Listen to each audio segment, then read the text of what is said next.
మన ప్రభు అయిన యేసుక్రీస్తు నామములో తిరిగి ప్రభు మరొక దినాన్ని మనకు అనుగ్రహించి మరొక దినములో ఆయన ఒక కృపావాక్యాన్ని ధ్యానం చేయటానికి ప్రభు మనలందరినీ కూడా సజీవ లెక్కలో జ్ఞాపకం చేసుకున్న దేవాది దేవునికి హృదయపూర్వకమైనటువంటి కృతజ్ఞతాస్తుతులు ప్రభుకు చెల్లిస్తున్నాను. అలాగనే ప్రతిరోజు కూడా కృపావాక్య ధ్యానములలో పాలుపంపులు కలిగి ప్రభు బిడ్డలుగా మరి బలపడుతూ స్థిరపరచబడుతూ ప్రభుని ఘనపరుస్తూ ప్రభు త్రోవను విడవక అనుసరిస్తున్నటువంటి ప్రతి బిడ్డకు ప్రభు పేరిట వందనములు, ప్రభు పేరిట శుభములు తెలియజేస్తున్నాను. ప్రియమైన దేవుని బిడ్డలారా, ఈ సమయంలో దేవుని వాక్యాన్ని చదువుకొని దేవుని వాక్యాన్ని ప్రార్థనాపూర్వకంగా మనం ధ్యానం చేద్దాం. హెబ్రీలకు రాసినటువంటి పత్రిక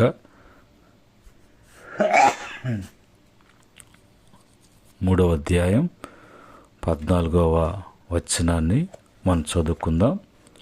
హెబ్రీలకు రాసినటువంటి పత్రిక 3వ అధ్యాయము 14వ వచనములో ఉన్నటువంటి మాట, పాపం వలన కలుగు భ్రమచేత మీలో ఎవడును కఠినపరచబడకుండానట్లు నేడు అనబడు సమయం ఉండగానే ప్రతి దినమును ఒకరినొకడు బుద్ధి చెప్పుకొనుడి. కృపగల తండ్రి, పరిశుద్ధుడా, మీకు వందనాలు. ఈ యొక్క సమయంలో మీ మాటలు మేము ధ్యానం చేస్తున్నాం. మీ మాటలో ఉన్నటువంటి ప్రభా వివరణను, ప్రభా మీ మాటలో ఉన్నటువంటి శక్తిని, మీ మాటలో ఉన్నటువంటి ఆత్మీయతను, మీ మాటలో ఉన్నటువంటి భక్తిని, మీ మాటలో ఉన్నటువంటి క్రమమును ప్రభా కలిగి ఉన్నట్లుగా మీరే సహాయం చేయమని యేసుక్రీస్తు నామములో అడిగి వేడుకుంటున్నాము తండ్రి, ఆమెన్. ప్రియమైన దేవుని బిడ్డలారా, చదువుకున్నటువంటి మాటలలో ఇక్కడ మరి ప్రభు ఇచ్చినటువంటి ప్రతి దినము కూడా మనకు దేవుడు ఆదిలో ప్రతి దినమును కూడా కలుగు చేసి అది చూచి ఇది మంచిది అని ప్రభు మన కొరకు మనమును కలుగు చేయకముందే మన కొరకు కలుగు చేసినటువంటి ప్రతి దినము కూడా ప్రతి సమయము కూడా అది మన జీవితాలకు మంచిది, మనకు అది ఆశీర్వాదకరంగా దీవెనకరంగా ఉండటానికి ప్రభు ఆశీర్వదించినటువంటి దినం కనుక మనము ఇప్పుడు కూడా దినాల విషయంలో మనము జాగ్రత్త కలిగి ఉండాలి. మరి ప్రత్యేకంగా రాయబడినటువంటి మాట, ఆ దినము మన కొరకు ప్రభు ఆయన కలుగు చేసి ఆస్వాదించి ఆ దినముల్లోకి ప్రభు మనల్ని కలుగు చేసి ప్రవేశపెట్టారు. కనుక మనము ఏం కాకూడదు అని అంటే మనము భ్రమ పడకూడదు. మరి ఏంది మనల్ని భ్రమపరిచేదంటే పాపం వలన కలుగు భ్రమ. పాపము గుడ్డితనం కలుగు చేస్తుంది, పాపము భ్రమ కలుగు చేస్తుంది. దీనివలన మనిషిలో ఉన్నటువంటి ప్రతి ఒక్కరు కూడా కఠినపరచబడతారు. ఈ కఠినత్వము, ఈ యొక్క భ్రమ కలగటం అనేది పాపం వలన. ఈ కఠినత్వం ఎప్పుడైతే వస్తుందో భయం ఉండదు, భక్తి ఉండదు, క్రమం ఉండదు, క్రమశిక్షణ ఉండదు. మరి ఏదైనా కూడా మరి లెక్క చేయనటువంటి విధంగా నిర్లక్ష్యముగా తన యొక్క కఠినత్వాన్ని బట్టి మూర్ఖంగా మూఢత్వముతో ప్రవర్తించేటట్లుగా చేస్తుంది. అది ఒక దేవుని బిడ్డగా దేవుని మరి కలుగు చేసినటువంటి ఆయన పాత్రలుగా అది ఆత్మీయ జీవితానికి, భక్తి జీవితానికి సరికాదు అన్నట్లుగా ప్రభు యొక్క వాక్యము సెలవిస్తుంది. అయితే ఇప్పుడు ఎలా చేయాలి అనేది అక్కడ మళ్ళీ అంటాడు, నేడనేటువంటి మరి అనబడు సమయము ఉండగానే, దేవుడిచ్చినటువంటి సమయము, దేవుని యొక్క కృపా సమయంలో వెంటనే ఏం చేయాలి, వేటిలో కూడా చిక్కుకోకుండా, అలాంటి బంధకాల్లో నడిపించబడకుండా, నేడు అనబడు సమయం ఉండగానే ప్రతి దినము కూడా ఒకరినొకడు బుద్ధి చెప్పుకొనుడి. బలహీనతలుంటే, పొరపాట్లుంటే, అలాంటి గుడ్డితనం ఉంటే, అలాంటి కఠినత్వం ఉంటే, నేడు దేవుడిచ్చినటువంటి ఈ దినము, నిన్నటి దినము మందు కాదు, ఈ దినంలో మనం ఉన్నాం, రేపటి దినము మనది కాదు. కనుక గడిచిపోయినటువంటి దినాలను విడిచిపెట్టి గడుస్తున్నటువంటి దినము, గడవబోతున్న దినము మందు కాదు కాబట్టి, నేడనేటువంటి దినం ఉండగానే మనము వాటినన్నిటి కూడా మరి సరి చేసుకొని ఇచ్చినటువంటి దినముల్లో మనం ఎలాగుండాలి, ప్రభు మనకిచ్చిన దినములో ఏ విధంగా ప్రవర్తించాలి అనేటువంటి మాటని మనము మరి దినముల గురించి మనము వాక్యం నుంచి తెలుసుకోవటానికి వాక్యం ఎద్దోకి వెళ్దాం. ఇక్కడ మనం ఒకరినొకరు మనము బుద్ధి చెప్పుకున్నప్పుడు, ఒకరినొకరు హెచ్చరించుకున్నప్పుడు, ఒకరినొకరు మనము సరి చేసుకోవటానికి ఆ విధముగా మరి ఒక సహవాసంగా ఉన్నప్పుడు, ఆ దినములు మనకు తిరిగి దీవెనకరంగా, ఆ దినములు మనకు ఆశీర్వాదకరంగా, ఆ యొక్క దినములలో ప్రభు మనల్ని ఆయన మరి పోషించటానికి, సంరక్షించటానికి, నడిపించటానికి ప్రభు ఆయన సహాయము ఎప్పుడు కూడా అందించబడుతుంది. బైబిల్లోకి వెళ్ళినప్పుడు దినములను గురించి, దినముల గురించి వాక్యం ఏం చెబుతుంది? ఎఫెసీ పత్రిక 5వ అధ్యాయము 15, 16 వచనాలలో, దినములు చెడ్డవి కనుక మీరు సమయమును పోనీయక సద్వినియోగము చేసుకొనొచ్చు, అజ్ఞానం వలె కాక జ్ఞానుల వలె నడుచుకున్నట్లు జాగ్రత్తగా చూచుకొనుడి. దినములు మంచివి కాదు, దేవుడిచ్చిన దినము, దేవుడు ప్రవేశపెట్టినటువంటి దినము మనకు అది ఆశీర్వాదకరమైనటువంటి దినం.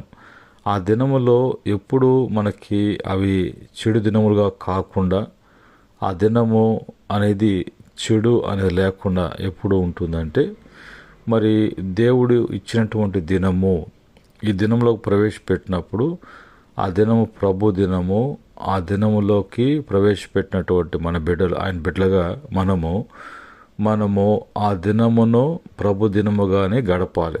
అందులో టయాన్ని వేస్ట్ చేయటం కానీ, వ్యర్థమైనటువంటి మాటలు, వ్యర్థమైనటువంటి ప్రయాణాలు, వ్యర్థమైనటువంటి సంభాషణలు, వ్యర్థమైనటువంటి సహవాసాలు, వ్యర్థమైనటువంటి తిరుగుళ్ళు ఏమీ కూడా లేకుండా, అది నీకు ప్రార్థన చేయటానికి, వాక్యాన్ని వినటానికి, భక్తిగా ఎదగటానికి, బలపడటానికి, ప్రభు బిడ్డలుగా స్థిరపరచబడటానికి, ఆ విధంగా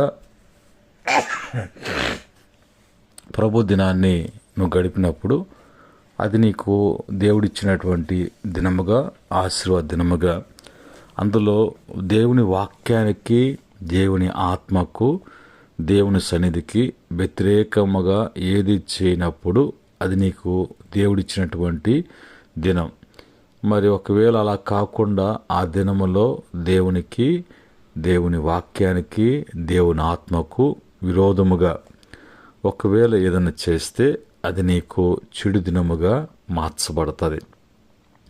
అలాగా ఆ దినాల్ని నీవు చెడు దినములుగా చేసుకొని, అలాంటి చెడు దినాలలో మరి రావటం అనేది, ఇచ్చిన దినాన్ని, ఆ సమయాన్ని మరి వ్యర్థం చేసుకొని చెడు దినము చేసుకోకుండా, దాన్ని నీకు ఉపయోగకరముగా మరి చేసుకోవటానికి నీవు అజ్ఞాన స్థితిలోకి వెళ్ళకుండా జ్ఞానముగా నడుచుకోవటానికి జాగ్రత్త పడాలి. జాగ్రత్త అనేది జీవితంలో కలిగి ఉండాలంటే జ్ఞానాన్ని బట్టి నడుచుకున్నప్పుడు జాగ్రత్త కలిగి ఉంటాం. ఇది లేనప్పుడు అజ్ఞాన స్థితిలోకి వెళ్ళిపోయి అజ్ఞాన స్థితిలో ప్రభు ఇచ్చినటువంటి సమయాన్ని సద్వినియోగం చేసుకుంటూ ఆ సద్వినియోగం చేసుకున్నటువంటి ఆ దినము నీకు ఆశీర్వాదకరమైన దినము, కృపా దినము, మరి నీకు సమృద్ధినిచ్చేటువంటి దినము, సంతోషం ఆనందాలతో నింపేటువంటి దినముగా అది నీకు ఉండకుండా పోతుంది. కనుక దినములు లెక్క రేపు దేవునికి నువ్వు అప్పచెప్పాల్సినటువంటి పరిస్థితి ఎంతైనా ఉంటుందనేది వాక్యపు మరి చెప్తున్నటువంటి మాటలు. రెండవదిగా అపోస్తలుడైనటువంటి పౌలు గారు తిమోతికి రాసినటువంటి 2వ పత్రిక 3వ అధ్యాయము 1 నుంచి 5 వరకు ఉన్నటువంటి వచనములలో ఇంచుమించుగా ఒక 19 మాటలు అక్కడ రాయబడ్డాయి. ఏమని ఆ 19 మాటలు రాయబడ్డాయి అంటే, అంత్య దినములలో అపాయకరమైనటువంటి కాలం వచ్చునని తెలుసుకొనుము అని అంటాడు. చివరి దినాలలో అపాయకరమైనటువంటి కాలములు వస్తున్నాయి తెలుసుకో. ఎలనగా మనుష్యుడు స్వార్థపరుడుగా మారిపోతాడు, ధనాపేక్ష, బింకములాడువారు, అహంకారులు, దోషకులు, తల్లిదండ్రులకు అవిధేయులు, కృతజ్ఞత లేనివారు, మరి అపవిత్రులు, అనురాగరహితులు, అతి ద్వేషులు, అపవాదకులు, అజితేంద్రియులు, మరి క్రూరులు, సజ్జన ద్వేషులు, ద్రోహులు, మూర్ఖులు, గర్వాంధులు, దేవుని కంటే సుఖానుభవం ఎక్కువగా ప్రేమించుచు పైకి భక్తి గలవారి వలె ఉండి దాని శక్తిని ఆశ్రయించినటువంటి వారై ఉందురు. ఇట్టి వారికి విముక్తుడవై ఉండుము అని రాయబడింది. కనుక మరి చివరి దినాలు అలాంటి దినాలలో మనిషి యొక్క ప్రవర్తన, ఆలోచన, ఆ స్వభావము, మాట, ప్రవర్తన అంతా కూడా మరి దేవుని యొక్క వాక్యానికి విరుద్ధముగా ప్రభు కలుగు చేసినటువంటి మరి విధముగా కాకుండా అలాగా మనిషి మారిపోతాడు. మరి పైకి మాత్రము భక్తి గలవాడుగా ఉంటాడు, లోపల మాత్రము ఈ 19 మాటలు 19 పాయింట్స్లో ఇవన్నీ కూడా కలిగి ఉండి అలాంటి వాడు మరి లోకములో చలామణి అవుతాడు. ఇది ప్రభువుకి ఇచ్చిన దినాన్ని బట్టి అతని జీవితంలో అది అపాయకరమైనటువంటిదిగా తన జీవితంలో మరి ఎప్పుడు కూడా మరి అనువనువున భయముతో, భీతితో బ్రతకాల్సి వస్తుంది. ఎందుకంటే ఇవన్నీ కూడా ఈ 19 మాటలు హృదయంలో అవి ఉండి అతన్ని వాటి ఇష్ట ప్రకారంగా అతన్ని ఏలటానికి అవి మరి వాళ్ళ హృదయాల్లోకి అవి ప్రవేశించటం, వాటికి మరి అలాంటి వాటికి ఆసక్తి చూపించటం, అలాంటి మాటలకు, అలాంటి ప్రవర్తనకు వాటికి అవకాశం ఇచ్చేటువంటి వాడుగా తనకు దేవుడిచ్చిన దినము అపాయకరమైనటువంటి దినముగా మార్చుకుంటున్నారు. అది బైబిల్ చెప్పేటువంటి మాట. మూడవదిగా యాకోబు పత్రిక 5వ అధ్యాయం 1 నుంచి 3 వరకు చూసినప్పుడు, ఇదిగో ధనవంతులారా, మీ మీదకి వచ్చేది ఉపద్రవను గూర్చి ప్రలాపించి ఏడువడి, మీ ధనము చెడిపోవును, మీ వస్త్రములు చెమట్లు కొట్టునటాయును, మీ బంగారమును మీ వెండియు తుప్పు పట్టునని వాటి తుప్పు మీ మీద సాక్ష్యంగా ఉండి అగ్నివలే మీ శరీరములను తినివేయును. అంత్య దినముల యందు ధనము సమకూర్చుకోవద్దు. మనిషి యొక్క ప్రయత్నం, మనిషి యొక్క ఆలోచన చివరి దినాలలో ఏదో ఒకటి చేసి ఒకలాగా మరి డబ్బు సంపాదించాలి. ధనాన్ని బట్టి గొప్పవాళ్ళు కావటానికి అనేక మంది రకరకాలైనటువంటి పనులకు పాల్పడుతున్నారు. వారు వారి యొక్క మరి దేహాలను వాటికి అప్పగించుకొని అది పాడుగాను రకరకాలైనటువంటి మరి కార్యక్రమాలలో మానవుడు మునిగి తేలుతూ ఉన్నాడు. అనేక మంది జీవితాలు అలాగా మరి నాశనం చేసుకొని అపవిత్రమైన తప్పుడు పనులు బట్టి వాళ్ళు ధనవంతులు కావటానికి ఆ ప్రయత్నము, దేవుని యొక్క ఉగ్రత మరి వాళ్ళ మీదకి రావటము, వారి యొక్క మరి సంపాదించింది అంతా కూడా అది కాల్చివేయబడినట్లుగా, అది నిలవకుండా పోనట్లుగా వారు కూడా ఆ విధంగా లేకుండా పోతారు అనేటువంటి మాట బైబిల్ వాక్యము మనకి సెలవిస్తుంది. అయితే ప్రభు ఇచ్చిన దినాన్ని మనం ఎలా గడిపితే మరి ఎలా గడపాలని వాక్యం చెప్తుంది. మనం ఎలాగ గడపాలి అనేది బైబిల్లో చూసినప్పుడు ప్రతి దినము కూడా మనము చేయవలసినటువంటిది ఏంటి అన్నప్పుడు, మొదటిగా ప్రతిదినము దేవుని సన్నిధిలో కూడుకోవాలి. అపోస్తల కార్యము 2వ అధ్యాయము 46వ వచనములో ఉన్నటువంటి మాట. రెండవదిగా దేవుణ్ణి స్తుతించాలి. అపోస్తల కార్యము 2:46 ప్రకారంగా ప్రతిదినము దేవునికి మొరపెట్టాలి, ప్రార్థన చేయాలి. కీర్తన 88:9 చరణం.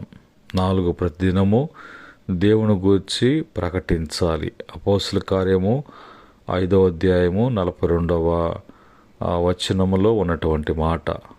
మరి 5వదిగా దేవుని వాక్యమును పరిశోధించాలి. అపోస్తల కార్యము 17:11 ప్రకారంగా.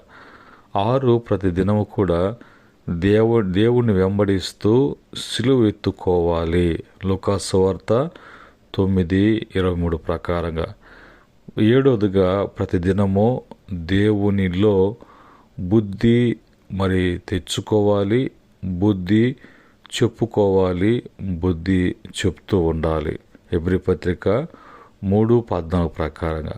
ఇది మన ప్రభు ఇచ్చినటువంటి దినాలు తిరిగి మనకు మరి ఆశీర్వాదకరంగా, దీవెనకరంగా, మేలుకరంగా ఉండాలి అంటే క్రమం ఇది. ఈ క్రమం కాకుండా ఒకవేళ జీవిస్తే మరి ఆ దుర్దినములుగా మార్చబడటం, అలాగనే అపాయకరమైనటువంటి దినాలుగా మార్చబడడం, అలాగనే దేవుని యొక్క ఉగ్రత పాలు కావటం అనేది జరుగుతుంది.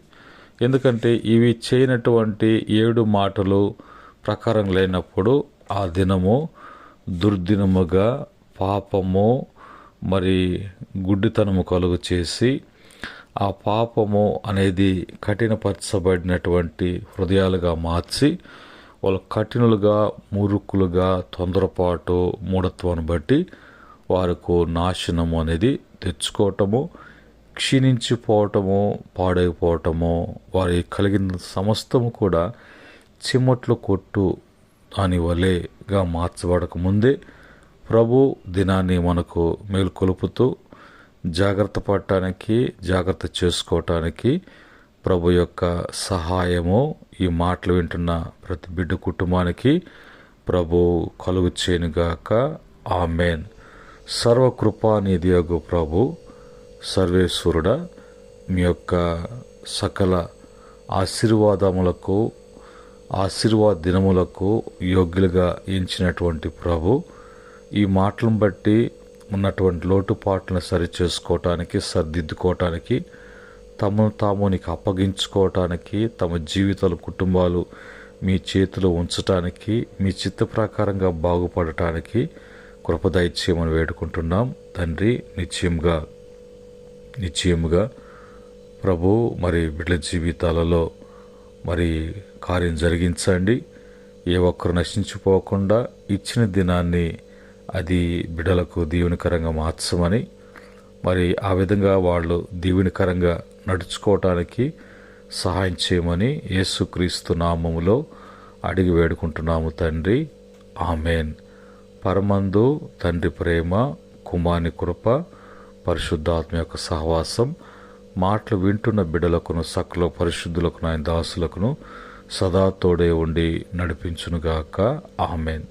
దేవుడు మిమ్ములను మీ కుటుంబాలను అన్ని విషయాల్లో దీవించి ఆశీర్వాద దినముల్లోకి ప్రవేశపెట్టునుగాక.